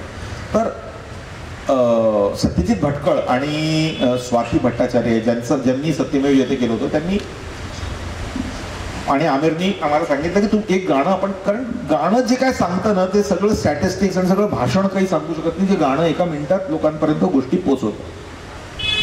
तर त्यांनी म्हटलं की गाणं आपण करूया, आणि त्याच्यासाठी त्यांनी जो काय रिसर्च केला होता तो सगळा रिसर्चची एक जवळजवळ 3.5-4 तासाची फिल्म होती, ती आम्हाला दाखवली.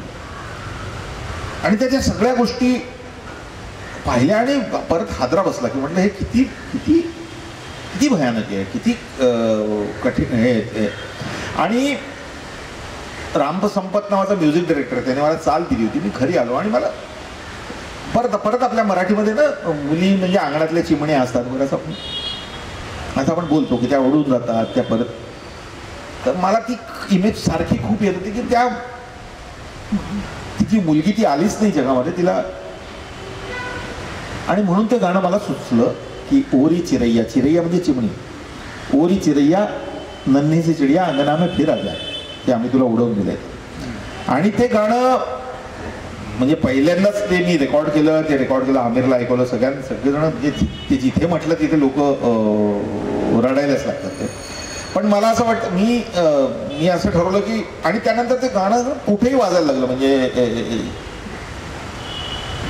देशात काही वाईट झालं की ते गाणं मला इतकं त्रास व्हायला लागला की म्हटलं हे गाणं आता गायचं नाही, बंद करायचं, आता खूप जास्त झालं कारण सारखं. आणि पण मग मला असं वाटलं की नाही, पण या गाण्याची गरज जगात संपलेली नाही आहे. जोपर्यंत जगात गरज आहे तोपर्यंत हे गाणं गायला गेलं पाहिजे. तर म्हणून ओरी चिरैया.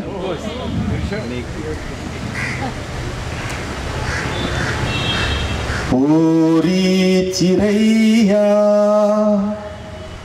ओरी चिरैया नन्ही सी चिड़िया अंगना में फिर आ जाने, अंधियारा है घना और लहू से सना, किरणों के तिनके अंबर से चुनके अंगना में फिर आ जा रे। हमने तुझ पे हजारों सितम है किए, हमने तुझ पे जहां भर के जुल्म किए, हमने सोचा नहीं तू जोड़ जाएगी, ये ज़मीं तेरे बिन सुनी रह जाएगी, किसके दम पे सजेगा मेरा अंगना। ओरी चिरैया मेरी चिरैया अंगना में फिर आ जा रे। तेरे पंखों में सारे सितारे जड़ूं, तेरी चूनर धनक सतरंगी बुनूं, तेरे काजल में मैं काली रैना भरूं, तेरी मेहंदी में मैं कच्ची धूप मलूं, तेरे नैनों सजा दूं नया सपना। ओरी चिड़ैया नन्ही सी चिड़िया अंगना में फिर आ जा रे।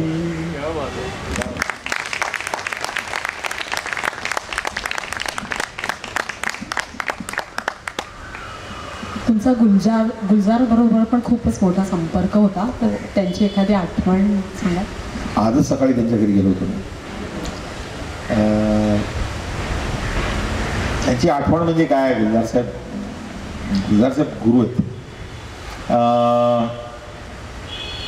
मी माझ्या पहिल्या भेटीची आठवण सांगतो त्यांच्यावर. म्हणजे पहिली भेट म्हणजे मी गुलजारचा मी भक्त आहे. म्हणजे मी गुलजार नसते तर मी गाणी द्यायला लागलो नसतो. ही पण एक खरी गोष्ट आहे की गाण्याकडे कोणी लक्ष वेधून घेतलं असेल माझं ते गुलजार साहेबांच्या शब्दांनी. कारण ते इतके खेळकर आणि इतके सुंदर आणि इतक्या वेगळ्या इमेजेस असतात त्यांच्या शब्दांच्या की त्या.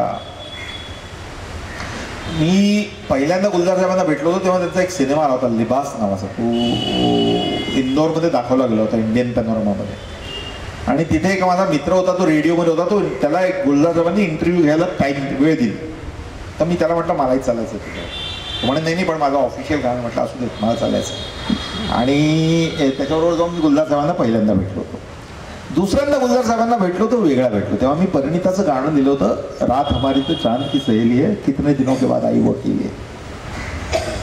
आणि ते गाणं म्हणजे खूप लोकांनी मला सांगितलं होतं की ते अगदी म्हणजे वेगळ्या गुलजार साहेब असं त्यांना उनको सुनानाची वगैरे असं. आणि शांतनू मोहित्रा एक ॲड फिल्म गुलजार साहेबांबरोबर करत होता.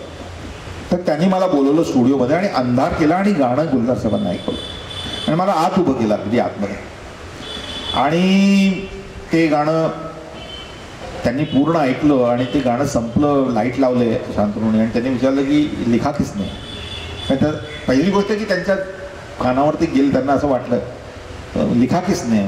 तर शांतनू म्हणाला स्वानंद किरकिरे वगैरे. मग त्यांनी मला बोलवलं अगदी. त्यांनी मला मिठी मारली आणि त्यांनी मला सांगितलं की बहुत अच्छा लिखा तुमने, और ये जो अंधेरा रूठा है, अंधेरा ऐठा है, गुमसुम सा कोने में बैठा है, म्हणजे ये बहुत सुंदर इमेज आहे आपली. तर ती माझी गुलजार साहेबांची आठवण. मग त्यानंतर मी त्यांच्या अंगूर या नाटकावरती पण सलीम आरिफ यांनी एक नाटक केलं होतं. त्याच्यामध्ये मी तो देवेंद्र वर्माचा रोल करायचो. तेही करायला मला संधी मिळाली. तेव्हा ते खूप यायचे ते नाटक बघायला आणि रिहर्सल्स बघायला यायचे. त्यामुळे त्यांच्याशी तेव्हाही खूप संपर्क आला. कोणोळी रात हमारी दोनच आहे. जलपा हस्ती रतिया कारी कारी रतिया, रतिया अंधियारी रतिया, रात हमारी तो चांद की सहेली है, कितने दिनों के बाद आई वो अकेली है, चुप्पी की बिरहा है झिंगुर का बाजे सा, रात हमारी तो चांद की सहेली है, कितने दिनों के बाद आई वो अकेली है। संझा की बाती भी कोई बुझा दे आज, अंधेरे से जी भर के करनी है बातें आज। अंधेरा रूठा है, अंधेरा ऐठा है, गुमसुम सा कोने में बैठा है, रात हमारी तो। एवढा वेळ आपण हिंदी चित्रपटांबद्दल बोलतोय, आता थोडंसं मराठी चित्रपटांकडे वळूया. देऊळ मधली गाणी तुम्ही लिहिलीत, बालगंधर्व मधली गाणी तुम्ही लिहिलीत. बालगंधर्व मधली 2 गाणी मी लिहिली. हो, त्याचा अनुभव सांगा ना आम्हाला. अरे यार, बालगंधर्व मधली गाणी लिहिण्याचा अनुभव खूपच इतकं प्रेमाने. सुबोध माझा मित्र, त्यामुळे सुबोध आणि रवी आणि कौशल, तर त्यामुळे ते खूपच तो म्हणजे खूप असा अलभ्य लाभ योग जुळून आला. पण मी त्यात थोडंसं मला दोन्ही जी गाणी मिळाली ना, ती ऑब्व्हियसली बालगंधर्वमध्ये मी कशी गाणी लिहिणार. बालगंधर्वाची नाटकं खूप मोठ्या, बालगंधर्वाची गाणी खूप मोठ्या मोठ्या लेखकांनी लिहिली होती, तर त्यांचं पद लिहिण्याची काही माझी ताकद नाही आणि ते काही माझ्याकडनं कोणी लिहून घेतलं नाही. पण त्यांच्याबद्दलची 2 गाणी होती ती मी लिहिली. त्याच्यामध्ये ते एक गाणं जे होतं परवरदिगार नावाचं, ते परवरदिगार गाणं मी लिहिलं. त्याच्यामध्ये ते म्हणजे बालगंधर्व जेव्हा ते हे करायला जातात, परत तेच की ते मला कौशल म्हणाला की तू काय लिहिशील ते तू लिही. म्हटलं मला ते खूप बरं. बालगंधर्वांचं जीवन मी तसं खूप ऐकलंय, मी कुमार गंधर्वांच्या घरात वाढल्यामुळे ते पण मला माहीत होतं की कसे त्यांनी जेव्हा त्यांचे वाईट दिवस आले ते कसे सगळं त्यांनी टाकून दिलं होतं, सगळं देऊन टाकलं होतं. ते देण्याची त्यांची खूपच मोठी ही होती. तर ते मला त्या परवरदिगार गाण्यात सांगता आलं. आणि मी थोडंसं क्लेवर होतो. मी काय केलं की मी थोडंसं ना हिंदीत, मला मराठीत थोडं मला भीती वाटते अजूनही गाणं द्यायला. माझी ती मला कोणाचा तरी आधार लागतो मराठी लिहायला. हिंदी मी लहानपणापासून माझं हिंदीत शिक्षण झाल्यामुळे काय झालं की मी मराठी खूप वाचलंय, सगळं वाचलंय, पण तरी शिक्षण हिंदीत झाल्यामुळे काय होतं, मला हिंदीत कम्फर्ट आहे. मराठीमध्ये थोडीशी मला दडपण येतं, थोडीशी भीती वाटते की हे बरोबर लिहितोय की नाही, कोणीतरी मित्र असला पाहिजे. तर मग कौशल मला म्हणाला की तू तुझ्या पद्धतीने मराठी गाणं लिही. तर मी ते थोडंसं हिंदीचा हात धरून मराठीत शिरले त्याच्यामध्ये. ये आफ्ताब, ये कायनात, ये महताब सब तेरा, तेरा तुझे मैं सौंप दूं, कुछ भी नहीं है मेरा, परवरदिगार परवरदिगार परवरदिगार. आणि मग मराठी गाणं सुरू होतं त्याच्यामध्ये. आता मला परत माझं तेच आहे की मला पूर्ण गाणं. आणि दुसरं गाणं त्याच्यामध्ये एक आणखीन आहे, आज मारे घर पावणं. ते पण माझ्या खूप आवडीचं गाणं आहे. त्याच्यामध्ये पण त्या गौहर जान ते गाणं म्हणतात जेव्हा बालगंधर्व त्यांच्या घरी जातात, तर ते कृष्णाचं गाणं वाटलं पाहिजे अशा पद्धतीचं ते भजन करायचा प्रयत्न केला होता. आणि पावणा हा शब्द मराठीतही आहे आणि पावणा हा शब्द राजस्थानीमध्ये, मध्य प्रदेशी, माळवीमध्ये सुद्धा आहे. म्हणून ते असं छान, आज मारे घर पावणा, पिया पावणा, हरी पावणा, आज मारे घर पावणा, चौक पुहारू मंगल गाऊं, कैसे रिझाऊं मारे साजना, हरी पावणा. मृतगंधाची हे रेशमी गाठ, रेशमी स्वर लहरींची किमया हुकमी, प्रीतीचा शृंगार आगळा, कैसे मनानू तुझे आज सावळा. असं ते हे केलं होतं. मला फार मजा आली ते बालगंधर्व. आणि देऊळ करण्यात ती मजा आली. देऊळ पण खूप छान उमेश कुलकर्णींनी केलेला चित्रपट. एक आणखीन मी मराठीत एकच ओळ लिहिली आहे, ती त्याच्याबद्दल सगळेजण म्हणतात शंकर आणि सुबोध दोघे लिहितात, ते जे सूर निरागस हो. ते सूर निरागस हो जे गाणं आहे त्याची बिगिनिंग, तिची पहिली, हे जे सूर निरागस हो हे मी लिहिलंय. त्याचं पुढचं गाणं ते त्यांनी केलं. कारण मला एकदा शंकरनी आणि सुबोधनी बोलवलं आणि म्हणजे आपण एक गाणं करू आणि ह्या आपल्या कट्यार काळजात कुसलीसाठी ते करायचं होतं आणि काहीतरी ते. तर मी हे हे म्हटलं की त्यांनी ते सूरज निरागस हो घेतलं आणि त्याच्यावरती ते सगळं संपूर्ण गाणं बांधलं. पण मग पुढचं गाणं द्यायला मी अवेलेबलच नव्हतं, त्यामुळे ते माझ्या हातातून गेलं. पण ते सगळीकडे सांगतात की सूरज निरागस हो हे गाणं नाचेल, त्यामुळे अरे वा, मराठीत करायला आवडेल मला, पण कोणाचा तरी हात धरून सुज्ञात सांगणे न लागेल, कोणीतरी असायलाच येतं. जसे तुम्ही गाणी लिहिलीत मराठीमध्ये तसा तुम्ही अभिनयही केला, आणि कमी केला असला ना अभिनय तरी इतका सुंदर अभिनय केलाय की त्यातल्या चुंबक ह्या सिनेमातल्या त्यांच्या भूमिकेसाठी सज्जन हे त्यातलं कॅरेक्टर त्यांनी रंगवलंय, आणि त्यासाठी त्यांना उत्कृष्ट सहाय्यक अभिनेता ह्याचं राष्ट्रीय पारितोषिक मिळालंय. तर त्यासाठी एकदा मुद्दाम जोरदार टाळ्या व्हायला पाहिजे. तर तो चुंबकचा अनुभव तुम्हाला कसा होता, तो रोल तुम्हाला कसा मिळाला आणि त्यावर तुम्ही कसं काय काम केलं? ती सगळीच लोक जी होती ना, ती चुंबक लिहिणारी आणि बनवणारी लोक सगळी नवी होती. आणि त्यांनी सौरभ भावे म्हणून लेखक आहे आपला इथला, तर त्याची ती कथा होती सौरभ भावेची. आणि संदीप मोदी नावाचा गुजराती मुलगा आहे, त्याला त्यांनी आधी सुरुवात असं केली की ती कथा त्याला खूप आवडली. मग त्याला असं वाटलं की हिंदी सिनेमा करावा, पण त्याला असं वाटलं की ही कथा इतकी मराठमोळी की त्याला आपण हिंदीत करून चालणार नाही, म्हणजे हिंदीत करून त्याचा येणार त्याच्यातला तो काय म्हणतात त्याचं टेक्स्चर येणार नाही, म्हणून त्यांनी तो मराठीत करायचं ठरवलं. मराठीत कसं करतात ते लोक खूप नवे होते, आणि त्यांनी माझी कुठली तरी ॲड बीड वगैरे कुठेतरी पाहिली होती, आणि त्या दोघांना असं वाटलं की मी तो रोल करावा, आणि त्यांनी मला बोलवलं तो सिनेमा करायला. मला आश्चर्याचा धक्काच बसला, कारण मी माझ्या ध्यानीमनी नसताना माझ्याकडे तो रोल आला, आणि तो रोल इतका सुरेख होता की म्हटलं अरे हा मी नाही म्हणणं याला काही हे नाही, म्हणून मी तो रोल मी त्यांना वाटलं जबाबदारी तुमची, मी येईन आणि प्रामाणिकपणे तिथे उभा राहीन. तुम्हाला नाही सर करू आपण करू वगैरे करून आम्ही करायला लागलो, आणि तो झाला. मग तो सिनेमा परत डिस्ट्रीब्यूट करायला, वितरण करून तो सिनेमा दाखवायला पण खूप आम्हाला त्रास होत होता. तर मग ते परत त्या काळी मी अक्षय कुमार बरोबर पॅडमॅन नावाचा सिनेमा मी लिहिला होता, पॅडमॅन नावाचा सिनेमा. आणि माझा जो प्रोड्युसर आहे त्यांनी जॉली एलईडीचा सिनेमा त्याच्याबरोबर केला होता त्यावेळेला अक्षय बरोबर. तर त्यांनी तो सिनेमा अक्षयला दाखवला, आणि अक्षय म्हणाला की यार तो बहुत ही अच्छा मैं डिस्ट्रीब्यूट करतो, मैं प्रेझेंट करतो.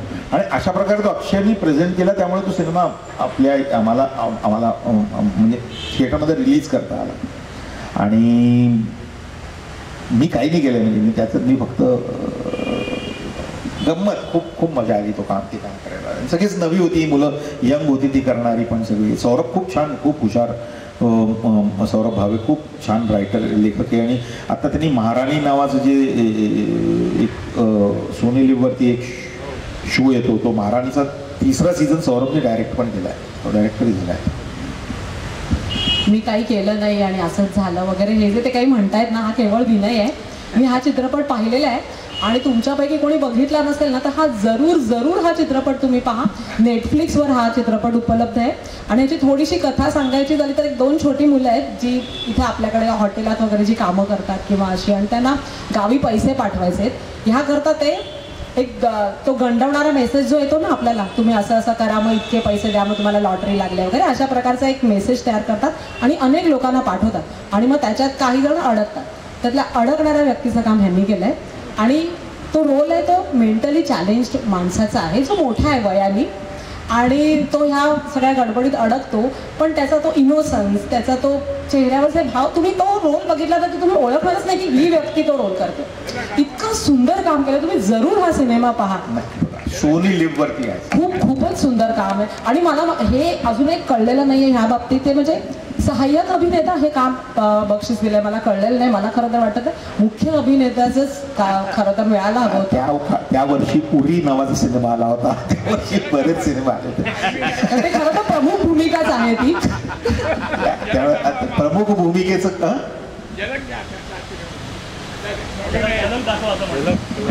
काय दाखवा? अरे नाही, अभिनयाची झाली ते तुम्ही चित्रपटच बघा, आणि चित्रपट बघा, जरूर बघा.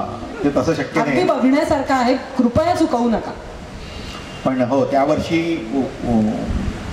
मी एकतर तो नॅशनल अवॉर्ड घ्यायला गेलो तर सगळ्यांना कोणाला कळलंच नाही मी का आलोय तिथं. सगळे विचार कशात आला तिथे. खरोखरच त्यांना ओळखणं कठीण आहे. एक वेगळंच रूप आणि वेगळेच चेहऱ्यावरचे भाव तो इनोसन्स पण, एक गरीब माणूस पण, आणि तरी सच्चा, असं जे काही ते कॅरेक्टर त्यांनी उचललेलं फारच अप्रतिम. एक चुंबक बद्दल झालं, आणि एक आत्ता नजीकच्या काळात 1-2 वर्षांपूर्वी तुम्ही आणि एक हिंदी सिनेमा केला, 3 of us. So 3 of us बद्दल आम्हाला त्यातलाही एक रोल फार सुंदर आहे. कोणी बघितला नसेल तर अवश्य बघा. हाही उपलब्ध आहे नेटफ्लिक्सवरच आहे का. परत 3 ऑफ अस मला खूप माझ्या जवळचा सिनेमा, कारण तो खूप अत्यंत गुणी मुलगा आहे, ज्याने तो आपला मराठीचाच मुलगा आहे अविनाश अरुण.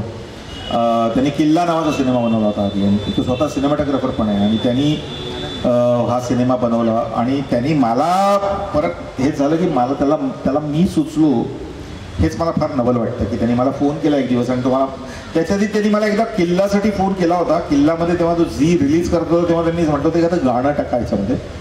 तर त्यावेळेला त्यांनी मला फोन करून बोलवलं होतं, आणि मला म्हणालं होतं की सर तुम्ही सांगा, ह्याच्यात गाण्याची गरज नाही आहे, कारण चॅनल म्हणत होतं की गाणं असलं पाहिजे, आणि तो म्हणत होता की गाणं नसलं पाहिजे, माझ्या सिनेमात गाण्याची जागा नाही. तर त्यांनी मला लिरिक रायटर म्हणून हायर ह्याकरता केलं होतं की मी सगळ्यांना जाऊन सांगावं की ह्या सिनेमात गाण्याची गरज नाही आहे.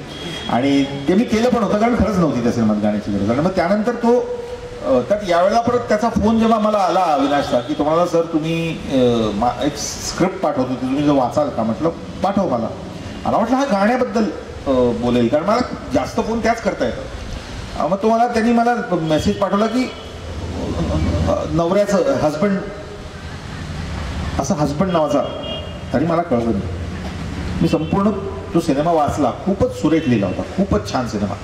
आणि मी त्याला फोन केला, म्हटलं मला खूप आवडला आहे, पण तू काय करू अपेक्षित. तो म्हणलं तुम्ही हजबंड, म्हटलं तुम्हाला रोल करायला म्हटलं. म्हणलं हो. अरे म्हटलं तू एक खूप, आणि त्यात छान ती शेफाली होती, आणि जयदीप अहलावत वगैरे अशी छान कास्ट होती. त्यामुळे मी म्हटलं चल. आणि कोकणात शूटिंग केलं होतं, त्यामुळे सगळ्यात बेस्ट म्हणजे कोकणातलं शूटिंग होतं. त्यामुळे आम्ही 25 दिवस कोकणात शूटिंग केलं, अगदी आत छान समुद्र किनाऱ्यांवरती व्यवस्थित छान जेवलो, आणि खूपच मजा आली. खूप त्या कॅरेक्टरचे खूप बारीक सारीक कंगोरे आपल्याला दिसतात. म्हणजे तो रोल इतका असं तिसरा रोल आहे, म्हणजे 3 ऑफ अस मधला नवरा बायको आणि तिचा मित्र लहानपणीचा. तर मित्र आणि ती बायको ह्या दोघांचा मुख्य रोल आहे, आणि ह्याच्यामध्ये कुठेतरी वाटतं की ह्यांचा रोल थोडा साईड रोल आहे. पण त्या साईड रोलचे जे बारीक बारीक कंगोरे आहेत, जिथे शब्द तिथे नाही आहेत, परंतु ते खूप भावना दाखवण्याचा जो भाग आहे फार अप्रतिमरित्या केला आहे तुम्ही. त्यांच्या अभिनयासाठी आपण हा चित्रपट बघायला हवा.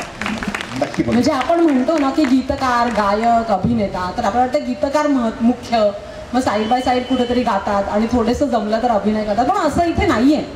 इकडे तीनही क्षेत्रांमध्ये खूप ताकदीनं काम केलेलं आपल्याला इथे दिसतं. थँक्यू. थोडंसं तुम्ही लिहायला बसता आणि तुम्ही लिहिता, पण कधी कधी असं होत असेल ना की काही सुचत नाही, अशा वेळी तुम्ही काय करता? हे होतं, असं त्याला रायटर्स ब्लॉक म्हणतात, आणि असं म्हटलं जातं.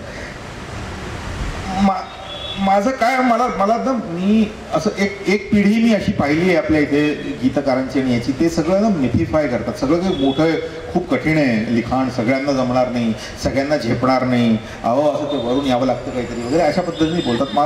मी तसा नाही आहे. मला असं वाटतं की सगळ्यांना जमू शकतं असं हे काम आहे. ते मला डिमिथिफाय करायला खूप आवडतं, म्हणजे त्याच्याबद्दल खूप मोठा बाऊ न करता ते सांगायला की ते होऊ शकतं. तर जेव्हा रायटर्स ब्लॉक येतो तो बेसिकली तुमचा मेंदू थकला आहे, एवढंच. विचार करून तुमचा मेंदू थकला आहे, पण त्याला तुम्ही आराम द्यायची गरज आहे. बस बेसिकली माझ्यासाठी तो असं असतं की जेव्हाही असं मला वाटतं की आता मला काही सुचत नाही, ते आपण ठेवायचं आणि दुसरं काहीतरी काम करायचं, सिनेमा बघायचा, फिरायला जायचं, काहीतरी वेगळं काम करायचं. मला केस कापायला आवडतं, बरेच वर्षात कापले नाही, म्हणजे मला रायटर्स ब्लॉक आला नाही बऱ्याच वर्षात. पण केस कापून घेतो मी. मला जाऊन केस कापून डोक्याला जरा हे करून थोडी झोप काढायची, सोडायचं. मेंदूवर आपला विश्वास ठेवायचा की तुम्हाला काय होतं, नवं जेव्हा लोक लिहायला लागतात ना, त्यांना असं वाटतं की आता सुचत नाही, अरे बापरे आता काय होईल असं काही नसतं. ते आज नाही उद्या सुचेल, काहीतरी सुचेल, आणि ते चांगलंच सुचेल. तर तो मेंदूवरती मी विश्वास ठेवतो. तुम्ही मला म्हणाल होतं की जर नव्या लोकांकरता काहीतरी सांगा, तर मी तेच सांगायचा प्रयत्न करतोय की रायटर्स ब्लॉक सुद्धा एक लेखक आपल्या सोयीसाठी वापरून घेतात की मला अरे बापरे मला सुचत नाही वगैरे असं काही नसतं. सुचत काय नाही, सुचेल, बसा, पुन्हा बसा त्याच्यावर. नवोदितांबद्दल आपण थोडंसं बोलत होतो की नवीन बरेच लोक आहेत की जी छान गाणी लिहितात आणि त्यांना गीतकार म्हणून या क्षेत्रात यायचं आहे, तर त्यांच्यासाठी तुम्ही काय सल्ला द्याल? आहे का त्यांची गरज आहे का? खूप गरज आहे, खरंच खूप गरज आहे. खूप कमी आहेत गीतकार हिंदीत, मराठीत खूप कमी आहेत सगळीकडेच, आणि जे आहेत ते खूप चांगले आहेत. मराठीत खूप छान गीतं लिहितात ते मुलं. म्हणजे गुरु ठाकूर खूप छान लिहितो, गुरु मला खूप आवडतं त्याचं काम. संदीप कुलकर्णीचं काम मला खूप आवडतं. आजकाल क्षितिज पटवर्धन नावाचा तो खूप लिहितोय, हिंदी मराठीत दोन्हीच लिहितोय, तो हिंदीत सुद्धा लिहितो त्याच गाणी. गरज तर आहे, आणि तुम्ही जर का लिहायला लागला तर ती तुम्हाला शोधूनही घेतील. फक्त एकच आहे की तुम्ही स्वतः तयार झालाय की नाही हे स्वतः विचारलं पाहिजे. कारण काय होतं की खूप कमी भांडवलावरती लोक येतात. एखादं काहीतरी थोडंसं केलेलं आहे ते घेऊन, अरे मला लिहिण्याच्या आधी ऐकवायची घाई असते, लिहून झालं नाही त्याच्या आधी ते कुठेतरी फेसबुकवर कसं टाकायचं त्याची घाई असते. त्यामुळे काय होतं की थोडंसं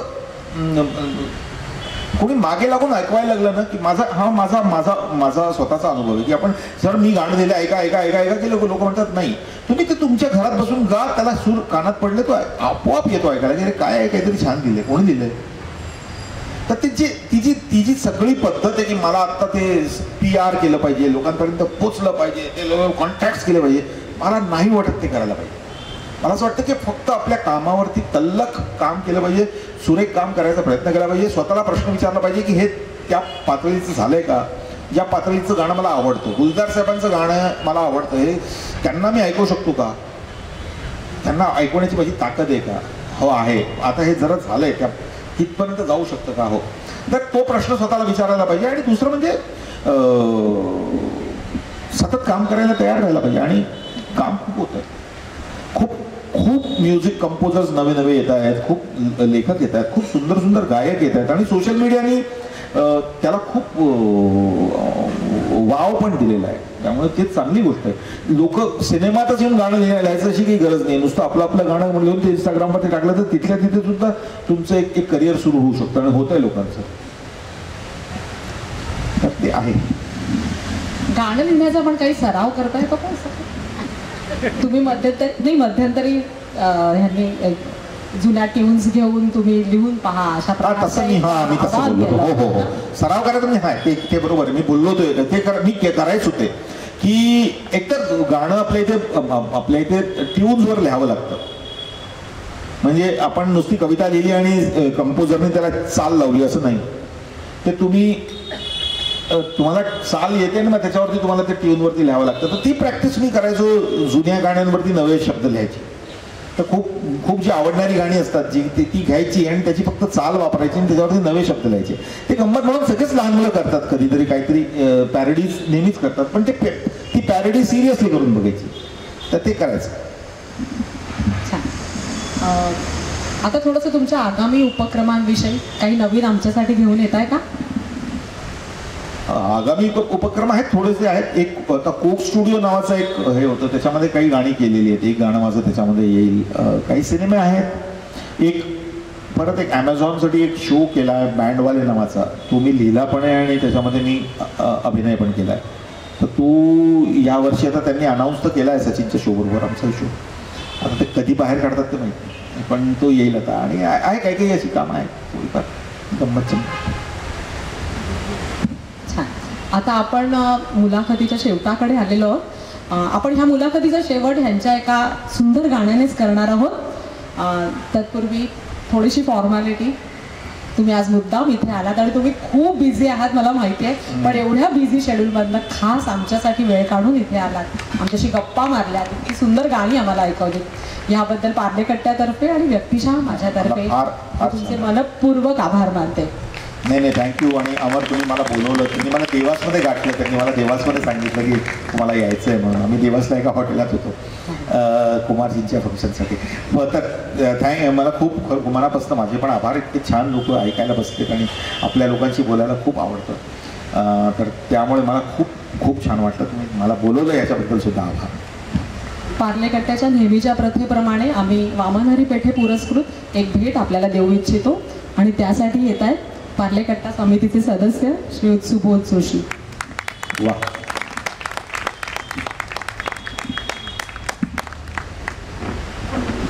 अरे वा.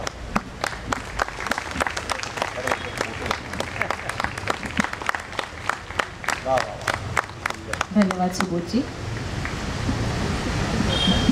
आज मुक्त व्यासपीठात कृत्रिम बुद्धिमत्ता अर्थात आर्टिफिशियल इंटेलिजन्स याबद्दल बहुमोलाची माहिती दिल्याबद्दल श्रीयुत संजीव तांबे यांचेही मी मनापासून आभार मानते. आशालता धैसास ट्रस्ट आणि सावली चॅरिटेबल ट्रस्ट हे आमच्यासाठी कायमच मदतीसाठी उपलब्ध असतात, याबद्दल त्यांचेही आभार. आणि सर्वात शेवटी आपण सारे प्रेक्षक, आपल्या सर्वांच्या इतक्या उदंड प्रतिसादामुळे, आपल्या शुभेच्छांमुळे कायम आमचा हा कट्टा असा भरलेला असतो आणि यशस्वी होत असतो. पण ह्याबद्दल मी तुमचे आभार मात्र मानणार नाही आहे. आम्ही तुमच्यासाठी ऋणीच राहणं पसंत करू. या पुढचा कट्टा आपण घेणार आहोत पुढच्या सत्रात, म्हणजे पुढल्या येत्या नोव्हेंबरमध्ये. तोपर्यंत आपण अल्पशी विश्रांती घेणार आहोत. आपला लोभ आहेच हा असाच राहू द्या अशी इच्छा व्यक्त करते.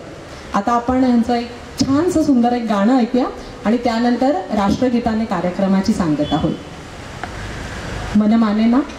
बरं, तुम्ही म्हणता मन माने नावा नावाचं माझं एक गाणं आहे, ते कधी कुठे रिलीज झालं नाही, पण यांनी माझ्यावरती खूप बारकाईने माझं सगळं काम पाहिलं आहे. त्यामुळे मला फार तुमचाही खूप आभार खरंच, कारण खूप तुम्ही सगळे रिसर्च केला आणि हे गाणं मी खूप कुठेतरी एखाद्या ठिकाणी म्हटलं असेल, कधी तर म्हटलं असेल. मला नाही आहे, मला पाठ येते गाणं. मन माने ना माने मन,